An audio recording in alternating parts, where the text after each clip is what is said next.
بزرگان محترم اور عزیز میرے بھائیوں، قرآن پاک اللہ تعالیٰ کی آخری کتاب ہے۔ قرآن پاک کو ایک دستور اور قانون کی حیثیت سے اتارا گیا ہے۔ قرآن پاک کو رہبر، رہنما اور ہدایت دینے والی کتاب بنایا گیا ہے۔ قرآن پاک انسانی ہدایت کے تمام موضوعات کو سمیٹتی ہے۔ قرآن کریم ظلمتوں سے روشنی کی طرف لانے والی کتاب ہے۔ قرآن کریم اللہ سے بچھڑا ہوا کو اپنے اللہ سے ملانے والی کتاب ہے۔ قرآن کریم بھیجا ہی اس لیے گیا ہے تاکہ یہ انسانوں کو اپنے پروردگار سے واصل کر دے، اپنے پروردگار سے ملا دے۔ یہ کتاب حقیقتوں کا مجموعہ ہے، یہ سچائیوں سے بھری کتاب ہے، یہ انسانیت کے لیے دستور حیات ہے، یہ انسانیت کے لیے منشور حیات ہے، یہ انسانیت کے لیے ضابطۂ حیات ہے، بلکہ پوری انسانیت کے لیے آب حیات ہے۔ قرآن کریم اپنا تعارف خود کراتا ہے۔ قرآن اپنے بارے میں حقائق کو صاف طور پر بیان کرتا ہے کہ قرآن کریم ایک ایسی کتاب مبین ہے جس نے اپنے مضامین کو کھول کھول کر بیان کیا ہے۔ ارشاد ربانی ہے، الف لام میم ذالک الکتاب لا ریب فیہ ھدی للمتقین۔ یہ وہ کتاب ہے جس میں شک و شبہ کی گنجائش نہیں ہے، شک اور شبہ اس سے بالکل دور ہے، اور یہ سرتاپا ہدایت نامہ ہے ایسے لوگوں کے لیے جن کو اپنے مستقبل کی فکر ہے، اپنے انجام کی فکر ہے، جو بچنا چاہتے ہیں اللہ کے عذاب سے، برے انجام سے، اس کی پکڑ اور گرفت سے۔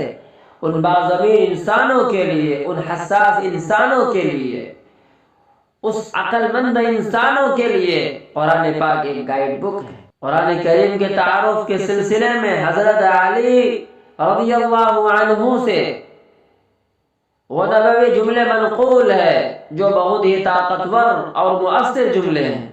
انہوں نے فرمایا، یہ اللہ کی وہ کتاب ہے جس میں ماضی کے حالات کا بھی تذکرہ ہے اور ماضی کا بھی اس نے خلاصہ پیش کر دیا ہے، اور مستقبل سے بھی اس نے پردے ہٹا دیے ہیں، حالات کے بارے میں پیشین گوئیاں فرما دی ہے، اور ہر موجودہ دور کے سلسلے میں قرآن پاک نے واضح ہدایات اور رہنمائی عطا فرمائی ہے۔ قرآن کریم ایسی کتاب ہے جس کو اس ذات نے اتارا ہے جس کا علم وسیع و عریض ہے، جو حلم بھی رکھنے والا ہے، علم بھی رکھنے والا ہے، جو رحمان و رحیم ہے، اور ایسی کتاب ہے جس ذات کی طرف سے اتاری گئی ہے اس نے اس کے تحفظ کے، حفاظت کے ایسے انتظامات کیے ہیں کہ نہ سامنے سے باطل اس میں داخل ہو سکتا ہے اور نہ پیچھے سے حملہ آور ہو سکتا ہے۔ ہر طرح کے باطل سے اس کو محفوظ قرار دیا گیا ہے۔ قرآن کریم میں اللہ تعالی نے فرمایا، اِنَّا نَحْنُ نَزَّلْنَا الذِّكْرَ وَإِنَّا لَهُ لَحَافِظُونَ۔ کریم ہم سے کس چیز کا مطالبہ کرتا ہے؟ قرآن کریم اعلیٰ اخلاق کا مطالبہ کرتا ہے، قرآن اعلیٰ سیرت و کردار چاہتا ہے، قرآن اچھا فرد چاہتا ہے، قرآن اچھا ماحول چاہتا ہے، قرآن اچھا ظاہر چاہتا ہے، قرآن اچھا باطن چاہتا ہے، قرآن اپنے ساجھے میں ڈھالنا چاہتا ہے، قرآن اپنے رنگ میں رنگنا چاہتا ہے، قرآن انقلاب لانا چاہتا ہے، قرآن معاشرے کو بدلنا چاہتا ہے، قرآن جاہلیت سے نکالنا چاہتا ہے، قرآن پستیوں سے بلند کرنا چاہتا ہے، قرآن پاکیزگی اور طہارت عطا کرتا ہے۔